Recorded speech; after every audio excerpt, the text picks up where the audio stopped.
Fala pessoal, tudo bem com vocês? Estou de volta. Vamos dar continuidade aí aos nossos estudos relacionados à matéria de administração pública. Estamos tratando a respeito da parte de administração financeira e orçamentária que consta aí no conteúdo programático do seu edital, certo? Trataremos aí sobre círculo orçamentário, orçamento e gestão das organizações do setor público, características básicas, que aí a gente vai tratar sobre sistemas orçamentários modernos, e para isso eu preciso explicar para vocês sobre as técnicas orçamentárias, tá? Falar um pouco sobre elaboração, mensuração, controle, beleza? Esses tópicos que constam, estrutura programática, inclusive no vídeo anterior até já trouxe para vocês, tratei dessa informação. Vamos lá, vamos caminhando que a gente vai evoluindo na matéria, tá bom? Então, vou começar aqui pelo chamado ciclo orçamentário. Vou colocar aqui na tela cheia para ficar melhor para vocês visualizarem comigo. O que significa, né? Bom, o ciclo orçamentário, ele corresponde ao período de tempo em que se processam as atividades típicas do orçamento público, desde a sua concepção até a apreciação final. Então, ó, ciclo orçamentário entendido como período de tempo, tá? Cuidado, cuidado. É diferente do exercício financeiro. Ah, então quer dizer que ciclo orçamentário é o mesmo que exercício financeiro? Não, não tem nada a ver uma coisa com a outra. Aliás, o ciclo orçamentário ele vai muito além do exercício financeiro, porque o exercício financeiro é de um ano. Agora, o ciclo orçamentário pode ser de 2, 3, aliás, mais de 2, 3, 4, 5, 6 anos e até mais se duvidar. Beleza? Isso vai depender da lei que a gente está trabalhando. Por exemplo, PPA, LDO, a LOA. Vão ter tudo um ciclo, né? Etapas, certo? Você já vai entender que eu vou especificar mais ainda essas informações para vocês. É um processo contínuo, dinâmico, flexível, por meio do qual se elabora, planeja, aprova, executa, contravalia a programação dos dispêndios do setor público nos aspectos físicos e financeiros. Olha que interessante. Contínuo, dinâmico e flexível, porque pode sofrer alterações. Então, para a gente entender aqui o ciclo, ó, fiz um esqueminha para vocês. O que nós vamos ter? Nós vamos ter a elaboração do orçamento da lei, iniciando lá no PPA, passando pela LDO e LOA. Ah, professor, ainda não entendi esse negócio de PPA, LDO e LOA. Deixa eu fazer aqui um esqueminha, só para você compreender melhor. Vamos lá. O orçamento público, ele tem 3 leis. A primeira lei chama-se PPA, Plano Plurianual. Na próxima aula, eu vou entrar em detalhes do plano plurianual, tá? O plano plurianual é uma lei de orçamento que tem vigência de 4 anos. O que nós vamos encontrar no plano plurianual? Objetivos, perdão, é melhor colocar o seguinte, ó, diretrizes, tá? Ó, diretrizes, objetivos e metas, certo? Aí nós temos também a LDO, que é a Lei de Diretrizes Orçamentárias, beleza? A LDO vai tratar do que? De metas e prioridades do governo. E por fim nós temos a LOA, Lei Orçamentária Anual.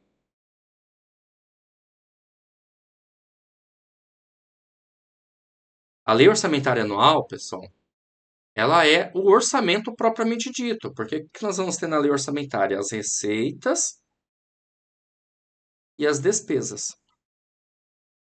Tá certo? A LDO tem uma vigência de mais ou menos 18 meses. A LOA tem uma vigência de 1 ano, tá?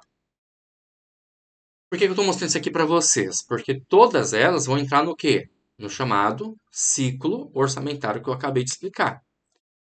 que se inicia pela elaboração, e quem é responsável pela elaboração é o Poder Executivo, passa pela aprovação, discussão, aprovação, tudo bem? Que aí é o Poder Legislativo, depois a execução, que aí volta para o Poder Executivo, e o controle. O controle dos dois poderes, tá? Executivo e Poder Legislativo. O Poder Executivo vai ter o controle ali interno, o Poder Legislativo o controle externo. Agora, o ciclo orçamentário, ele não coincide com o ano civil, ele vai além do ano civil. E por quê? Vou colocar mais uma tela em branco aqui para você. Vamos pegar a Lua. A Lua tem vigência de 1 ano, não é isso? Então vamos lá, ó. Nós estamos no ano de 2024. Tudo bem?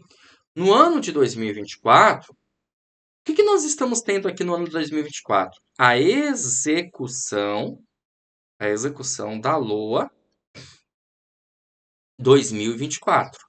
Porém, além da gente ter a execução da LOA 2024, a gente também está tendo a elaboração da LOA 2025. E estamos tendo a avaliação da LOA 2023. Olha que interessante, porque aí se a gente volta um ano aqui para trás, 2023, qual é a consequência? A consequência é que a gente vai ter a execução da LOA 23 e a elaboração da LOA 24 e a avaliação da LOA 22. E se a gente for para um ano mais para frente, 2025, a execução da LOA 2024 já vai ser um processo de avaliação, que já passou. Aqui em 2025 vai entrar a execução da LOA 25 e a elaboração da LOA de 2026. Isso é um ciclo orçamentário. Veja que ele é contínuo, dinâmico, flexível e não para. Tá vendo?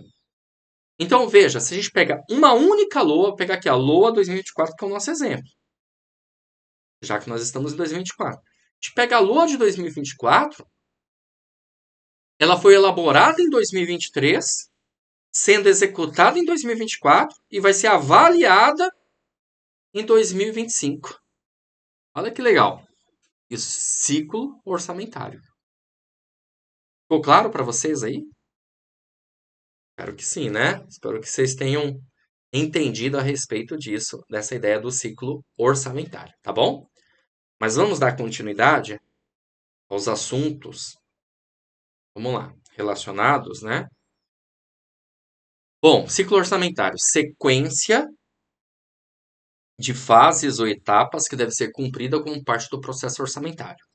A maioria dos autores adota como fases do ciclo as seguintes: a elaboração, a apreciação legislativa, a execução e o acompanhamento. Controle e avaliação. Quando então se inicia o ciclo seguinte? Corresponde ao período de tempo em que se processam as atividades típicas do orçamento público, desde sua concepção até a avaliação final. O ciclo ele pode se desdobrar em 8 fases, porque a gente vai ter a formulação do planejamento plurianual pelo Executivo, depois a apreciação e adequação do plano pelo Legislativo, depois a proposição de metas e prioridades para a administração pública, aqui a gente já entra na LDO, certo? Apreciação e adequação da LDO pelo Legislativo, elaboração da proposta de orçamento, aí aqui a gente já entra na LOA, a apreciação, adequação e autorização legislativa, execução do orçamento e depois, por fim, a avaliação da execução e julgamento das contas. Tá? Dando continuidade, o que acontece na elaboração? Na elaboração, pessoal, são realizados estudos, definidos os objetivos, as metas, estimados os valores necessários para a realização destas prioridades. Então, elaboram suas próprias propostas orçamentárias, ou legislativo, ou judiciário, Ministério Público, Tribunal de Contas. As propostas são consolidadas pela Secretaria do Orçamento, SOF, em um único orçamento, que é o chamado princípio da unidade, ou da totalidade, o qual é repassado ao presidente da República. O presidente envia a proposta orçamentária consolidada ao Legislativo. Aqui é claro, eu estou pegando exemplo, né, de administração pública federal, né, União. Mas assim, acontece a mesma coisa, no caso, para o estado, para o município. Você só vai trocar a palavra presidente para governador ou para prefeito, tá? Mesma ideia. Beleza. Aí o próximo passo é ter o quê? Aprovação. Trata-se do próprio processo legislativo, visto que o orçamento é uma lei em sentido formal. Inicialmente, a proposta é recebida pela Comissão Mista Permanente de Orçamento, a qual cabe emitir um parecer sobre o mesmo. A proposta é apreciada pelas duas casas do Congresso Nacional e, nesta fase, ocorrem discussões, emendas e, finalmente, a votação. Caso aprovado, o projeto é enviado ao Presidente da República para sanção e publicação no Diário Oficial da União. Tá certo? E aí temos a execução. É o próprio processamento das despesas previstas. O Executivo tem até 30 dias para estabelecer, por meio de decreto, o cronograma de execução mensal de desembolso. A SOF descentraliza as dotações orçamentárias, distribuindo-as às unidades orçamentárias. A fase de execução tem a exata duração do ano civil, exercício financeiro, tá?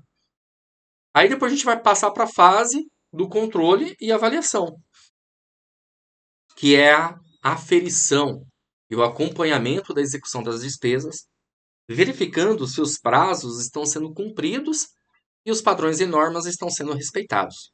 No âmbito externo, o controle é realizado pelo Congresso Nacional, auxiliado pelo TCU. No âmbito interno, exercido pela Controladoria Geral da União. Certo?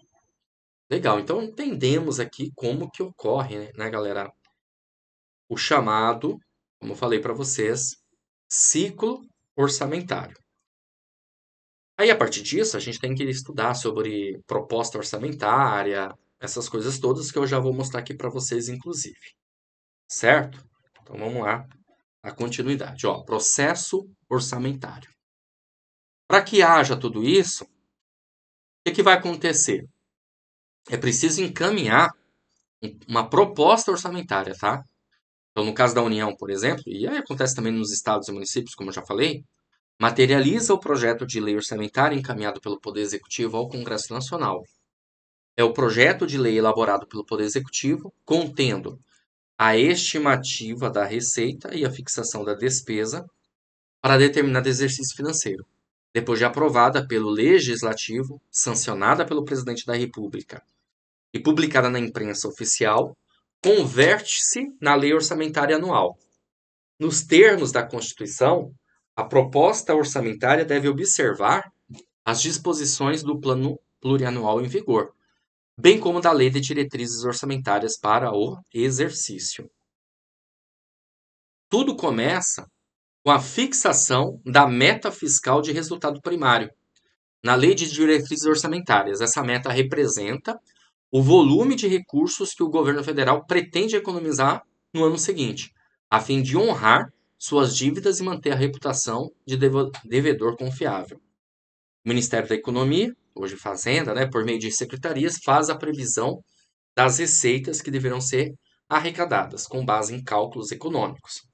Considera-se, no caso, a inflação, o crescimento da economia, o nível de salários, a relação comercial do Brasil com os demais países, entre outros itens. Isso aqui, inclusive, é um princípio, consta na LRF, tá? Que a gente vai chamar de princípio da melhor estimativa.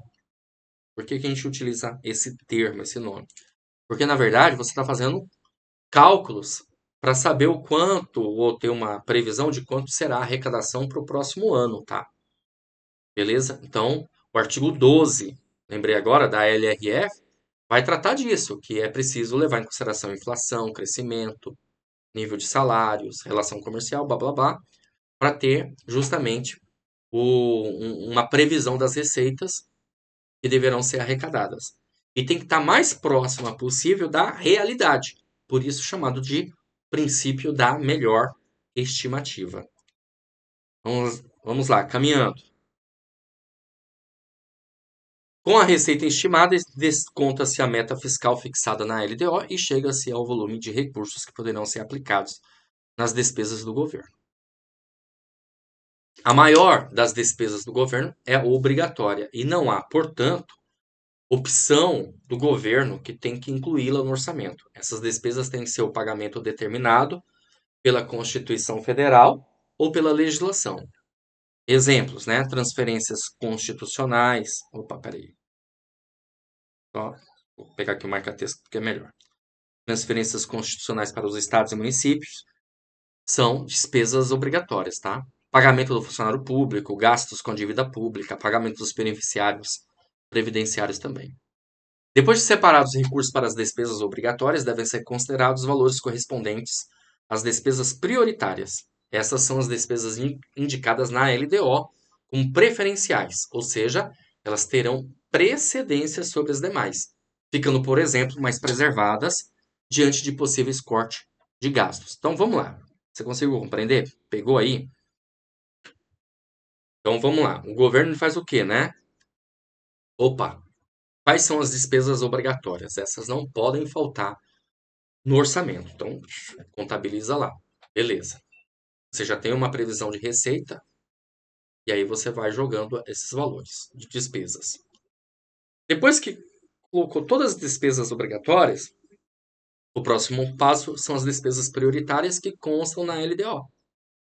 Entendeu? Aí elas vão para a LOA. Vão para a LOA. Beleza? São passos, né? Depois de despesas prioritárias, aí vão outras despesas, que a gente chama de discricionárias e tal. Vamos lá, vamos caminhar. Ó, as despesas prioritárias têm preferência sobre as demais discricionárias, em razão das políticas públicas que o governo pretende valorizar para o alcance dos objetivos estabelecidos no PPA. Dessa forma, se for necessária a limitação de gastos, as despesas discricionárias não prioritárias são as mais atingidas quando o governo é forçado a economizar. Após a avaliação qualitativa dos programas e ações orçamentários, inicia-se a fase quantitativa. A Secretaria de Orçamento Federal, em conjunto com o Ministério, né, com a Casa Civil da Presidência da República, estabelece os limites para cada órgão a fim de atender às despesas obrigatórias, prioritárias e discricionárias de sua responsabilidade. Com base nesse limite, disponibilizados os órgãos e entidades dos poderes, ministérios, agências, casas legislativas, tribunais, elaboram seus orçamentos para o exercício seguinte e os encaminham para a SOF.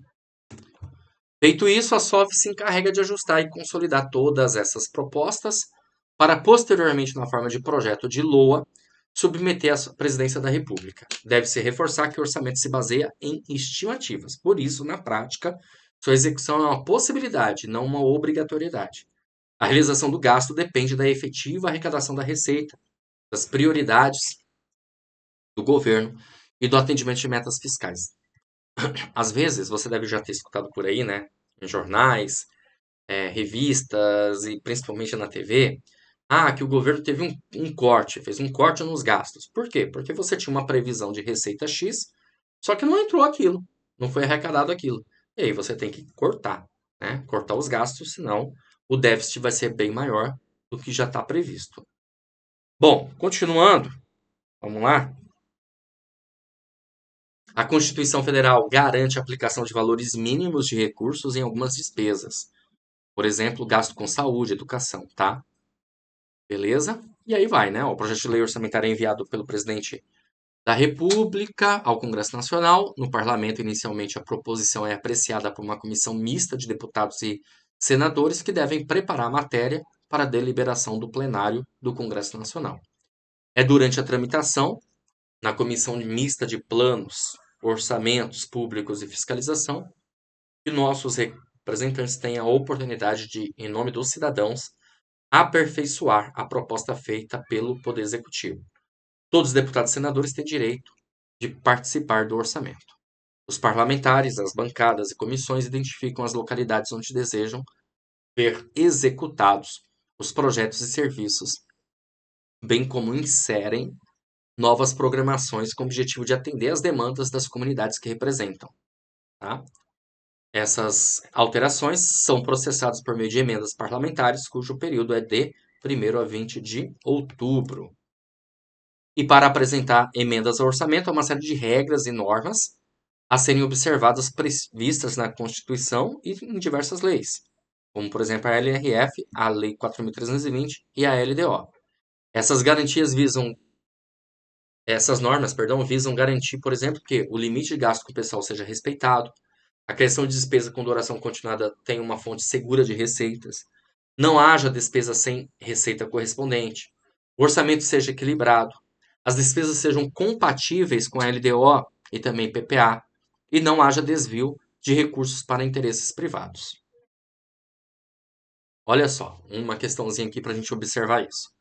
Sem receber a proposta orçamentária no prazo fixado nas constituições ou nas leis orgânicas dos municípios, o que o Poder Legislativo deve considerar como proposta orçamentária? Olha que interessante.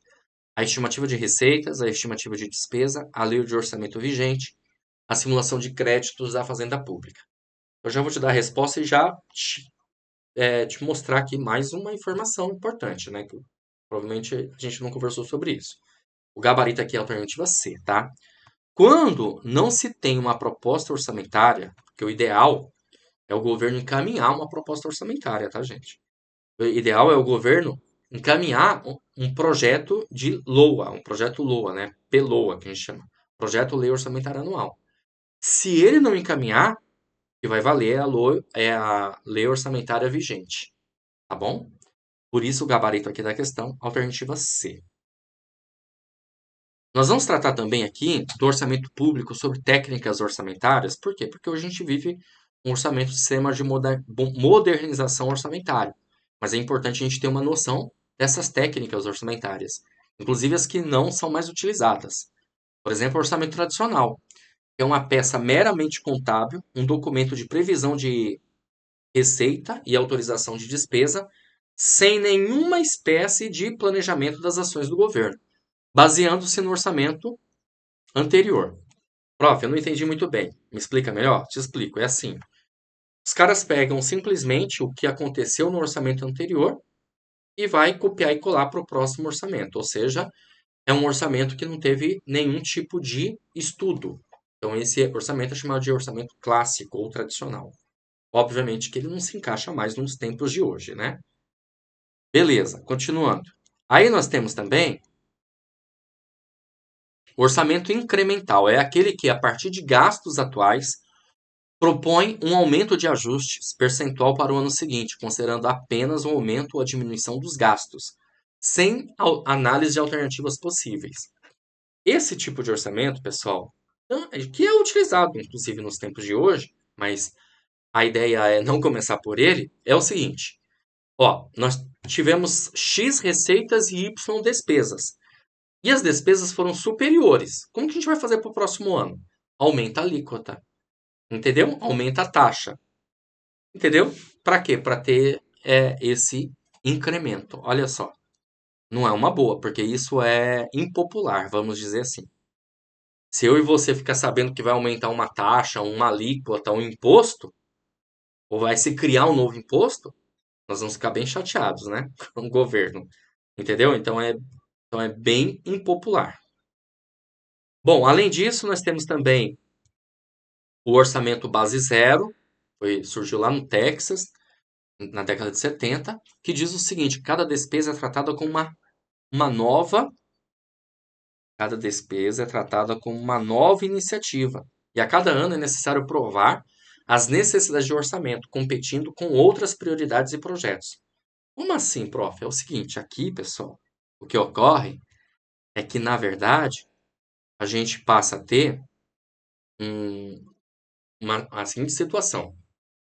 Nosso orçamento não é assim, tá? Só para deixar claro. Mas, exemplo, o que foi autorizado de despesa para esse ano, mesmo que não ocorra, ela não chegue a executar, no próximo ano ela já está votada, ela já está aprovada, autorizada. Então ela continua autorizada e aí o governo pode utilizar a verba que já estava separada para fazer aquela despesa. Não precisa de uma nova autorização. O que acontece hoje, tá? No caso do orçamento base zero, seria o quê? despesa não foi utilizada, não foi efetivada. Então, vamos cancelar tudo e vamos verificar se há uma necessidade mesmo de ter aquela despesa. Entendeu? Por isso chamado orçamento base zero. Ficou claro? Tudo volta ao zero, a zero. A estaca zero. Tem seu lado bom e lado ruim, né? Porque o orçamento base zero, se a gente tivesse um orçamento totalmente assim, nós não teríamos planejamento. Seria mais difícil o planejamento a longo prazo, médio e longo prazo. Eu creio que seria até interessante ter o orçamento base zero, mas não ele no total, mas um percentual para despesas mais urgentes, despesas a curto prazo, tá? Continuando. Temos também aqui o orçamento de desempenho, esse muito utilizado nos tempos atuais, tá? Porque ele enfatiza o resultado dos gastos e não apenas o gasto em si. Apresenta duas dimensões do orçamento: o objeto do gasto e um programa de trabalho. Ele avalia os resultados em termos de eficácia. Ah, prof, como assim? Eu vou te dar um exemplo aqui bem rapidinho, ó. Imagina que aqui é a cidade A e aqui é a cidade B. Entre a cidade A e a cidade B, nós temos um rio aqui, ó, certo? Tá dividindo aqui essas duas cidades. E que nós e aí é o seguinte, as pessoas saíam da cidade A para chegar na B por balsa. Pensa, demora pra caramba, filas e mais filas, tudo demorado, complicado. Aí o governo decide fazer um viaduto não, uma ponte ligando esses dois pontos. Cara, show de bola, né? O que gastava horas às vezes, agora você vai para passar em questão de minutos. Pô, mas quanto custou essa ponte? Não, beleza, você pode visualizar o quanto foi o custo dessa ponte. Mas o mais interessante é verificar o que ela vai trazer de resultado para a gente. Isso que é mais importante, entendeu? Você vai ter fluxo, você vai ter crescimento e desenvolvimento da região, empresas querendo, né, abrir seus negócios nessa região. Então, tudo isso acaba sendo bem interessante. Ok? Então, a gente avaliar o desempenho. Beleza? Legal, mais uma. Orçamento participativo e objetiva a real participação da população e alocação dos recursos de forma eficiente e eficaz, certo? Então aqui tem uma participação de gestão democrática com o cidadão. E é a melhor pessoa para falar o que precisa, né? Quais são as suas necessidades? O próprio cidadão, a sociedade como um todo. E a gente tem também orçamento programa, que esse é o bam, bam, né? Que é o, vamos dizer assim, a modernização, a evolução maior da administração pública, sobre técnica ou tipo orçamentário. É um plano de trabalho onde há a identificação dos programas de trabalho com objetivos e metas traçados e previsão de custos. Identifica também os projetos e atividades permitindo uma maior transparência. Esse orçamento programa concretizou-se através do PPA, LDO e LOA. O gasto tem objetivos e metas dentro de um planejamento. O orçamento é um elo. O orçamento, então, é um elo entre o planejamento e a execução. No orçamento, o programa há a preocupação em se mensurar os resultados. O controle se dá através da avaliação de eficiência, eficácia e efetividade das ações. A preocupação está nos fins e não nos meios. Como a previsão das receitas é a etapa final do planejamento, as metas do governo não se limitam à previsão de recursos. O melhor exemplo é o PPA, que é a integração entre o planejamento e o orçamento, que visa objetivos e metas. Consideram-se análises e alternativas de todos os custos. Aqui é bem interessante a gente perceber o seguinte: ao invés de fazer um incremental, né, aumentar uma taxa, uma alíquota, primeiro vai se estudar se há alternativas. E quais são essas alternativas? Se são viáveis. Então, faz toda uma análise. Essa é a ideia de planejamento. Muito bom. Vamos lá, caminhando. Uma questãozinha aqui para você observar comigo. Diz assim: o orçamento programa se diferencia do orçamento tradicional. Pela alocação de recursos, visa a consecução de objetivos e metas, pela ênfase na legalidade no cumprimento do orçamento, está dissociado dos processos de planejamento e programação das ações públicas, pela inexistência de sistemas de acompanhamento e medição do trabalho, ou por adotar como critérios de classificação unidades administrativas e elementos de despesa. Bom, o gabarito nosso aqui é a alternativa A, tá? Alocação de recursos que visa a consecução de objetivos e metas. Mais uma questãozinha, bora lá. O orçamento do programa tem como característica principal dar ênfase ao objeto do gasto, promover a ampla integração da sociedade civil no processo de discussão e elaboração da peça orçamentária. Aqui não, aqui seria o quê? Opa, deixa eu mudar de cor aqui a caneta. Que seria, gente, orçamento participativo, né? Tá?